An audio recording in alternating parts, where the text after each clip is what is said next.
ነፂ በህይወት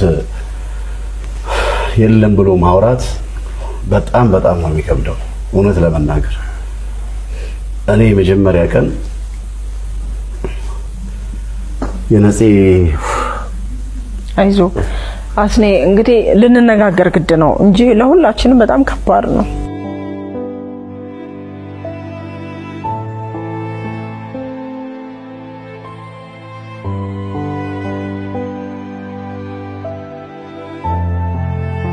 ይገርመው እንደ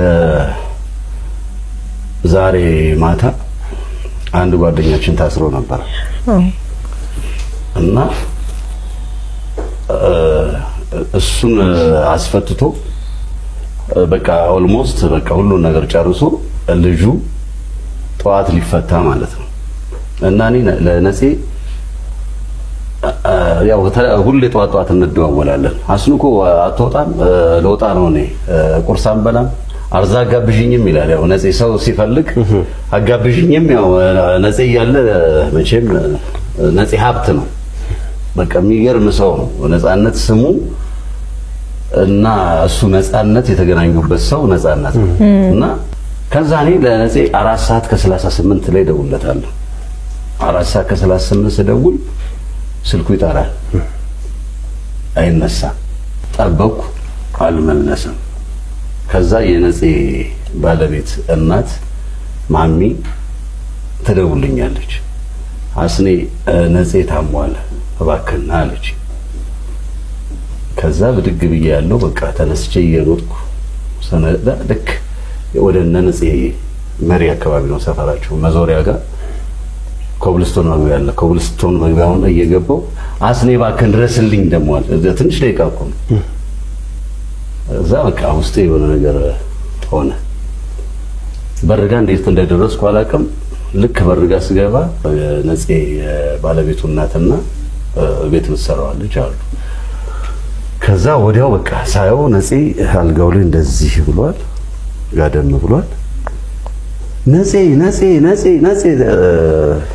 ትላለች ባለቤቱ እናት ማሚ ልጅቷም ወዲያ እያለች ታለቅሳለች ነፂ እንደገባው ነፂ ብለው ዛ ዶክተር ጋር ደወልኩ ምንድነው አረ ዶክተር ምንም መልስ የሚሰጠኝ ነገር የለም በቃ ሚይዘው ምጨብጠው አጣው እዛ ወዲያው ስልክ ለጠብታ አምቡላንስ ደወልኩ ማክሲመም በቃ የፈጀባቸው ከ4 እስከ 7 ደቂቃ ማይሆን ደረሱ ለካ ሲደርሱ አውረዱ የኦክሲጅን ምናምን እንትን ማድረጊያው ያዙዋሉ በቃ እንትን እያልን ሰው ከዛ እየተሰባሰበ መጣ ፋሚሊ እና ሚሚሾም ሁሉም መምጣት ጀመሩ ቤት ይያላችሁ ማለት ቤት ይያላችሁ ከዛ በፊት ግን እንዴት አሁን ማሚን ስጠይቋቸው ምንድነው ዛጋ የተፈጠረው እንግዲህ ሰላም ሆኖ ከቤቱ ሊወጣ ነበር ሚል ነገርም ሰምተናል ጧት ላይ 1 ሰዓት ተኩል አካባቢ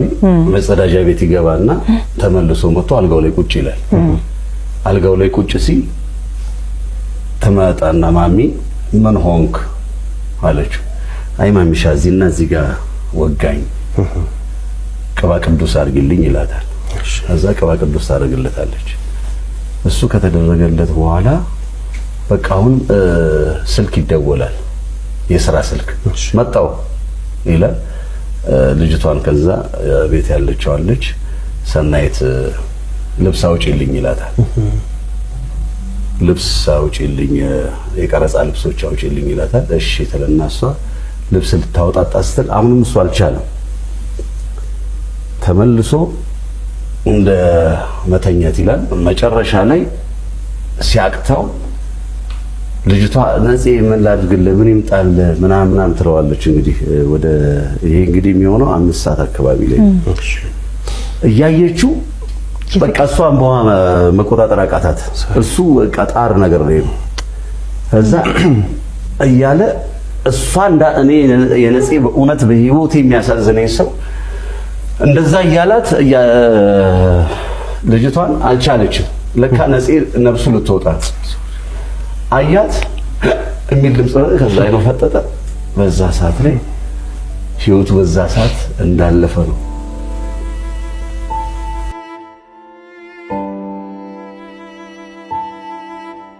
እኔ ስገባ እንግዲህ ነፍስ ይኖረው ምን ይኖረው አይታወቅም። በቃ በድን ሆኗል። እዚህ ወንድሜን አባቴን ነጽዬ ሰብሳቢያችን ነው። ነጽዬ ሰው ነው ለኛ።